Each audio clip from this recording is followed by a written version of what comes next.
नमस्कार, स्वागत है आपका आज के मुख्य समाचार में। आज देश के लिए एक सबसे बड़ा दिन है। आज लोकसभा चुनाव 2024 का रिजल्ट आ रहा है, तो आपको बताया जाएगा कि आखिर आज कौन प्रधानमंत्री बनेंगे, आखिर किन की सरकार बनने वाली है। तो वही चुनाव के रिजल्ट के दौरान ही बड़ी गड़बड़ी कर दी गई है। ईवीएम मशीन को बदल दिया गया है, तो वही एन वक्त पर वोट काउंटिंग के नियम में बदलाव कर दिया गया है। तो ऐसे तमाम बड़ी खबरों पर आज बात करेंगे। इससे पहले आपसे एक छोटी सी अनुरोध है, कृपया वीडियो को एक प्यारा सा लाइक अवश्य कर दीजिएगा। आपका लाइक करना ही हमारी मेहनत का फल होता है। तेजस्वी यादव ने कहा है कि आज चुनाव का रिजल्ट आ रहा है और बिहार में हमारी 25 सीटें आएगी। काउंटिंग में 2020 जैसी धांधली हम किसी भी कीमत पर बर्दाश्त नहीं करेंगे। साथ ही इधर पप्पू यादव बोले हैं कि यदि चुनाव के रिजल्ट में किसी भी तरह की धांधली की गई तो पूरे देश में महाभारत हो जाएगा। आज देखिए, बात तेजस्वी यादव की करें तो तेजस्वी यादव ने दावा किया है कि बिहार में इंडिया गठबंधन को कम से कम 25 सीट मिलेंगे और देश भर में 295 से ज्यादा सीटें आएगी। हम लोगों ने 45 से 49 डिग्री सेल्सियस में प्रचार किया है, जहां चिलचिलाती धूप में बड़ी संख्या में लोग खड़े रहे। धूप में ये लोगों का जज्बात बताता है कि हम लोग चुनाव जीत रहे हैं। इन्होंने कहा कि काउंटिंग प्रक्रिया में अगर 2020 जैसी धांधली की गई, जिस तरह से हम लोगों को पिछले विधानसभा चुनाव में हरवाया गया था, यदि वैसा करने की ये बीजेपी वाले कोशिश की है तो इस बार पूरे देश में महाभारत हो जाएगा। जनता इस बात का हिसाब लेगी। लोकसभा चुनाव के रिजल्ट से पहले जो एग्जिट पोल बनाया गया उसमें से कई तरह की गड़बड़ियां हैं। तो इधर पप्पू यादव ने बड़ा बयान दिया है कि गांजा पीकर बनाया गया ये एग्जिट पोल। इन्होंने कहा कि एग्जिट पोल के आंकड़ों को देखकर तो यही लगता है कि या तो भांग खाकर इसे बनाया गया हो या फिर गांजा पीकर बनाया गया है। तो इधर अखिलेश यादव ने कहा है कि असलियत में ये बीजेपी वाले चुनाव हार रहे हैं, इसलिए इन्होंने गलत तरीके से एग्जिट पोल बनाया और अपने आप को 400 पार का आंकड़ा दिलवाए, ताकि ये लोग चुनाव के रिजल्ट में घपला कर सके और बाद में कोई इन पर सवाल भी नहीं उठा सके कि इनके तो इतने सीट आ ही रहे थे, जबकि ये चुनाव हार रही है इंडिया गठबंधन। अखिलेश यादव बोले कि भाजपा पूरे देश का परिणाम चंडीगढ़ चुनाव की तरफ बदलना चाहते हैं, लेकिन हम ऐसा होने नहीं देंगे। जरा इनके एग्जिट पोल आप ही देखें और बताइए। देखिए, इंडिया टुडे का एग्जिट पोल आया है, जिसमें से बिहार की लोजपा पार्टी मात्र 5 सीटों पर चुनाव लड़ रही है, जबकि इनके 6 सीट दे दिए गए हैं कि रामविलास पासवान की पार्टी लोजपा को 6 सीट तक आ सकता है। तो इधर झारखंड में सीपीआई-एम मात्र 1 सीट पर चुनाव लड़ रही है, जबकि इन गोदी मीडिया का कहना है कि सीपीआई-एम को झारखंड में 2 से 3 सीट मिलेगी। तो आखिर ज्यादा सीट कैसे मिल रहे हैं? तो इधर जी न्यूज का जरा एग्जिट पोल देखिए। हरियाणा में कुल 10 सीटें हैं, लेकिन एनडीए को ही इन्होंने अकेले 16 से 19 सीटें दे दी। तो 10 सीट पर चुनाव हुआ है, तो एनडीए को कैसे 19 सीट आएगा? और ऐसा ये जी न्यूज वाले कह रहे हैं। जी न्यूज का और एक कांड देखिए। हिमाचल प्रदेश में कुल 4 सीटों पर मतदान हुआ है, लेकिन जी न्यूज वाले सिर्फ बीजेपी को ही 6 से 8 सीटें दे रहे हैं। तो इधर तमिलनाडु में कांग्रेस सिर्फ 9 सीटों पर चुनाव लड़ी है, जबकि कांग्रेस को ये आज तक वाले 13 से 15 सीटें दे रहे हैं। तो इस तरह से बड़ी गड़बड़ी की गई है एग्जिट पोल बनाने में, जिस पर अब इंडिया गठबंधन वाले आरोप लगा रहे हैं कि चीटिंग करने के लिए और चुनाव का रिजल्ट बदलने के लिए इस तरह की साजिश की गई। अभी अभी बड़ी खबर आ रही है। कांग्रेस ने यह आरोप लगाया है कि चुनाव के रिजल्ट में बड़ी धांधली करने की तैयारी चुनाव आयोग के द्वारा ही कर ली गई। देखिए, एन वक्त पर किस तरह से वोट की काउंटिंग होगी उसके नियम में बदलाव कर दिया गया है। देखिए, अब तक जो नियम है उसके अनुसार पोस्टल बैलेट की गिनती ईवीएम द्वारा वोटों की गिनती का रिजल्ट जारी करने से पहले जारी किया जाता था, लेकिन अब ऐसा नहीं होगा। अब पोस्टल बैलेट का रिजल्ट बाद में जारी किया जाएगा, जबकि जो नियम है उसमें से साफ साफ लिखा गया है कि किसी भी परिस्थिति में पोस्टल बैलेट की गिनती को अंतिम रूप देने से पहले ईवीएम की गिनती के नतीजे घोषित नहीं किए जाने चाहिए। वहीं नए नियम के अनुसार अब पोस्टल बैलेट की गिनती ईवीएम की गिनती से 30 मिनट पहले शुरू तो होगा, लेकिन ईवीएम से पहले पूरा करना जरूरी नहीं है, यानी बाद में भी जारी किया जा सकता है पोस्टल बैलेट की गिनती का रिजल्ट।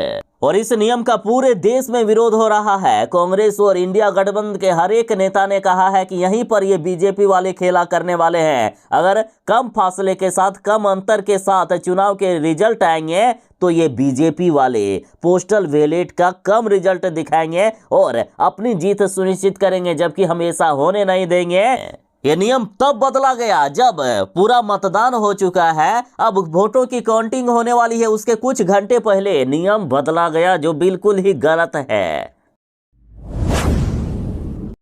अब ये लीजिए, चुनाव के रिजल्ट से पहले बड़ा कांड कर दिया गया है। कुछ ही देर में लोकसभा चुनाव का फाइनल रिजल्ट आ जाएगा, उससे पहले ईवीएम मशीनें ही बदल दी गई। कांग्रेस को और इंडिया गठबंधन को हराने के लिए ईवीएम मशीनें बदली गई है और ये आरोप कांग्रेस ने लगाया है। देखिए, मतगणना से पहले भूपेश बघेल का बड़ा आरोप, बोले कि उनके संसदीय क्षेत्र में बदल दी गई ईवीएम मशीनें। देखिए, भूपेश बघेल का कहना है कि चुनाव आयोग ने चुनाव में प्रयुक्त होने वाली मशीनों के नंबर दिए थे, उसमें बैलेट यूनिट, कंट्रोल यूनिट और वीवीपैट शामिल है। मेरे चुनावी क्षेत्र राजनांद गांव मतदान के बाद फॉर्म 17C में जो जानकारी दी गई, उसके अनुसार बहुत सी मशीनों के नंबर बदल दिए गए। जिन बूथों पर नंबर बदले गए हैं उसमें हजारों वोट प्रभावित होते हैं और भी कई लोकसभा क्षेत्रों में यही शिकायतें मिली है और इन्होंने पूरा सबूत भी दिया है। इन्होंने कहा कि बदले हुए नंबरों की सूची बहुत लंबी है, एक छोटी सी सूची आप सभी के सामने है।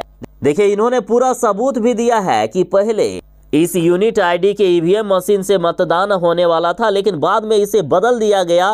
कई ऐसे ईवीएम मशीन हैं जिनको बदला गया है। इन्होंने कहा है कि ऐसा आखिर क्यों किया गया और यदि चुनाव के परिणाम में यदि बदलाव आता है, असर होता है, तो इसका जिम्मेदार आखिर क्यों होगा। इनका सीधा आरोप है कि इंडिया गठबंधन को हराने के लिए ईवीएम मशीन ही बदल दी गई। और ये कांग्रेस के नेता ऐसे ही आरोप नहीं लगा रहे हैं, बल्कि पूरा सबूत है इनके पास।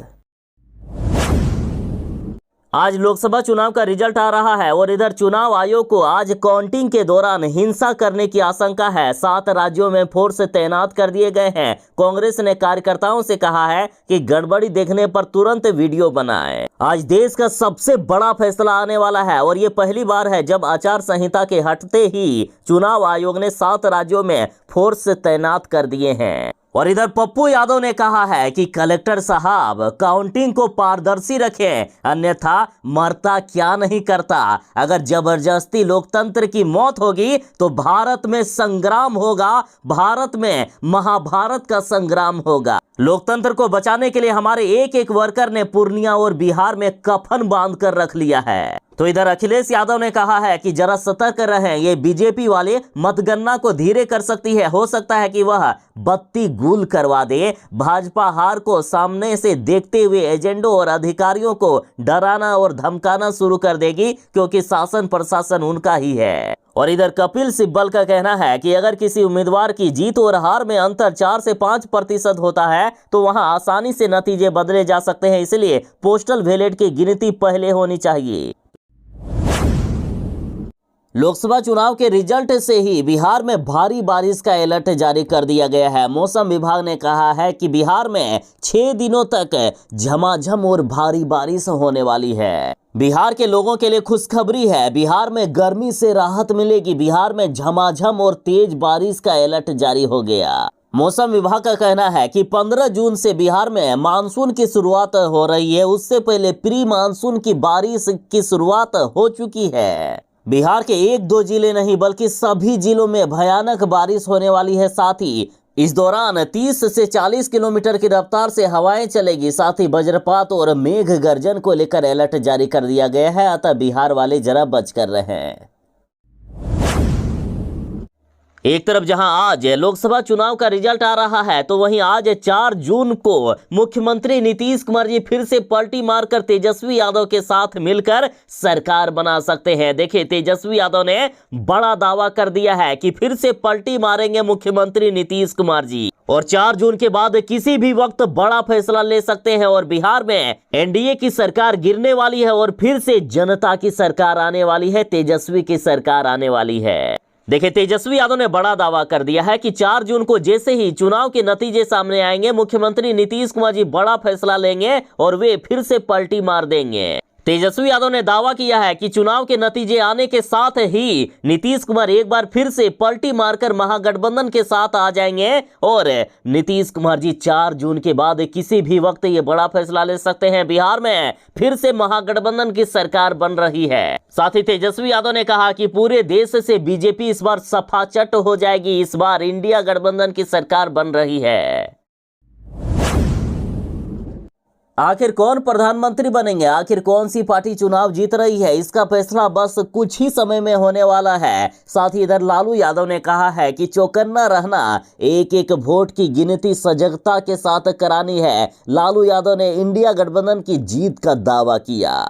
लालू यादव ने कहा है कि यदि सही से मतगणना हुई, यदि सही से वोटों की गिनती हुई तो इंडिया गठबंधन की सरकार बन रही है और इंडिया गठबंधन 295 से भी ज्यादा सीटों से चुनाव जीत रही है। लालू यादव ने कहा कि आप सुनिश्चित करें कि बिहार की जनता का दिया गया एक एक मत सुरक्षित रहे, जिससे हमारा लोकतंत्र, संविधान और आरक्षण भी सुरक्षित रह पाए।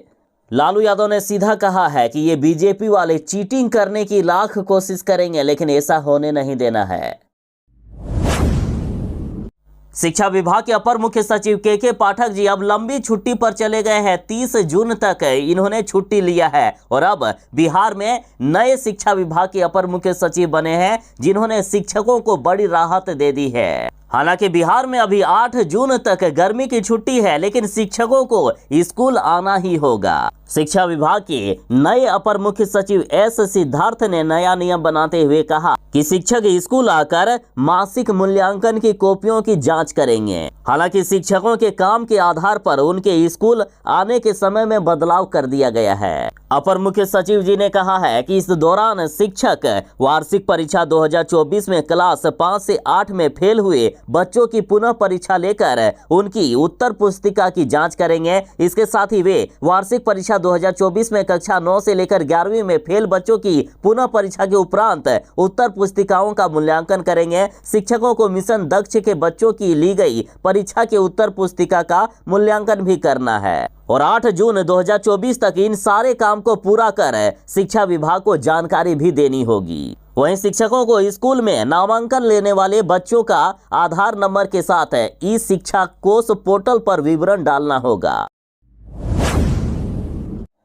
आज 12 बजे तक ये साफ हो जाएगा कि आखिर किनकी सरकार बनेगी, कौन प्रधानमंत्री बनेंगे और यदि इंडिया गठबंधन की सरकार बन जाती है तो आखिर जनता को क्या क्या मिलेगा। तो देखिए, महिलाओं को हर एक साल 1-1 लाख रुपए मिलेंगे, यानी प्रत्येक महीने 8,500 रुपया करके महिलाओं के खाते में भेज दिया जाएगा। तो वहीं जितने भी किसानों ने बैंक से लोन लिया है, सारे किसानों का कर्ज माफ होगा। सिर्फ किसानों का ही नहीं बल्कि विद्यार्थियों का भी कर्ज माफ होगा। यदि पढ़ने के लिए विद्यार्थियों ने बैंकों से लोन लिए हैं तो उनका कर्ज माफ कर दिया जाएगा।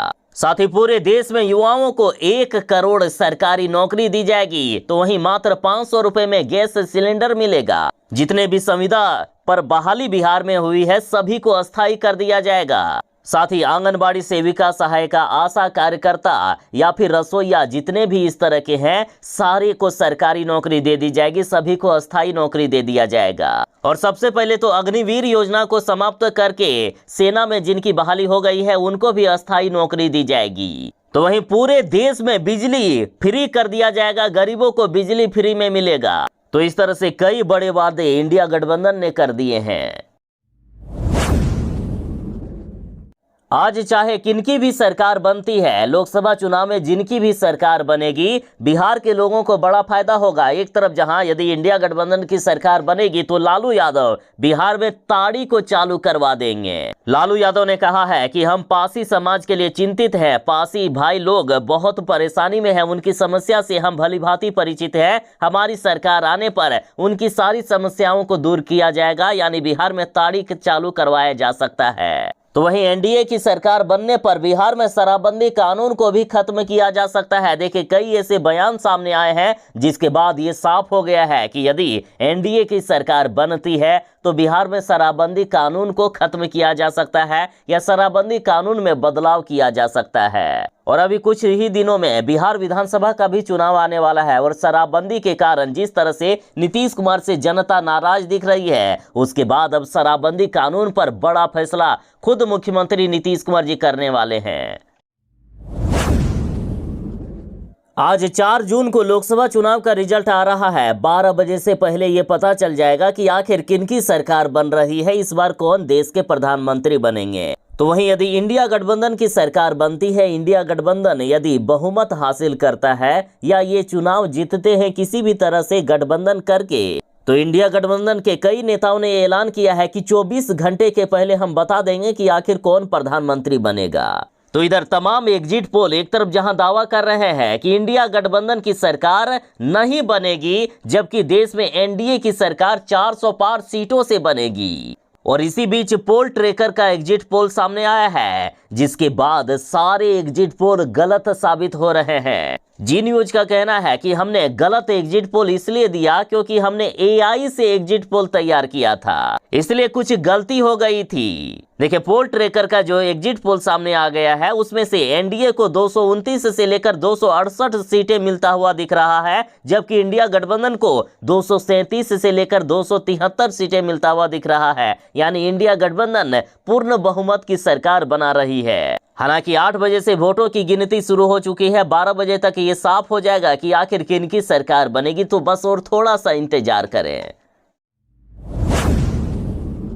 प्रधानमंत्री नरेंद्र मोदी जी देश के प्रधानमंत्री तीसरी बार बनेंगे या फिर ये बीजेपी वाले चुनाव हार जाएगा, बस कुछ ही देर में फैसला आने वाला है। सुबह 8 बजे से ही वोटों की गिनती शुरू हो चुकी है और आज दोपहर 12 बजे तक ये साफ हो जाएगा कि नरेंद्र मोदी जी प्रधानमंत्री बन रहे हैं या फिर किनकी सरकार आ रही है। अभी जो तमाम एग्जिट पोल है उन्होंने दावा किया है कि एनडीए के 400 पार सीट आ रहे हैं, तो इधर इंडिया गठबंधन वाले कह रहे हैं कि एनडीए चुनाव हार रही है, हमारे 295 से भी ज्यादा सीटें आ रही है। बस और थोड़ा सा इंतजार, फिर रिजल्ट आपके सामने होगा। दोपहर तक ये पता चल जाएगा कि आखिर कौन प्रधानमंत्री बनेंगे।